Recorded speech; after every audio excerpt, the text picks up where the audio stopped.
রাসূল করিম সাল্লাল্লাহু আলাইহি ওয়াসাল্লাম বলেছেন, আমার সাহাবীরা, তোমরা জানোনি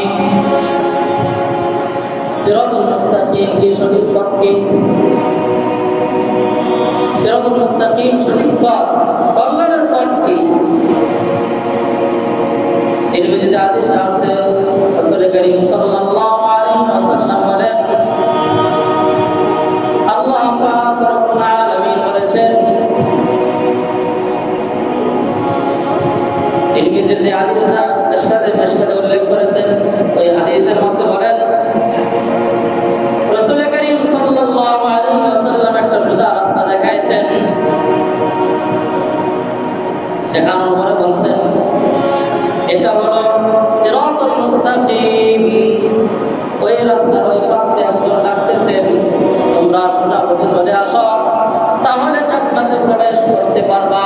তবে এই রাস্তার দুই ধারে অনেকগুলো দরজা আছে, এই দরজাগুলো অনেক পর্দা আছে, প্রত্যেকটা দরজার মধ্যে পর্দা লাগানো আছে। রাসূল করিম সাল্লাল্লাহু আলাইহি ওয়াসাল্লাম বলেন, কোন ব্যক্তি যদি ওই পর্দাগুলো উঠাইল, তাহলে সে ফিতনার মধ্যে পড়ে গেল। যে কোনো ব্যক্তি ওই পর্দাগুলো উঠাইবে, সেই ফিতনার মধ্যে পড়ে যাবে।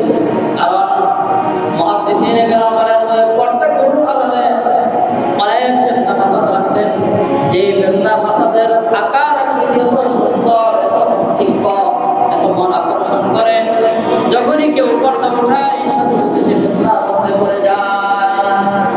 আর যে ব্যক্তি সোজা রাস্তায় চলে যায়, সে ব্যক্তি সিরাতুল মুস্তাকিম দিয়ে সোজা জান্নাতে চলে যাইবে। এজন্য সিরাতুল মুস্তাকিমের পথ অনুসরণ করুন।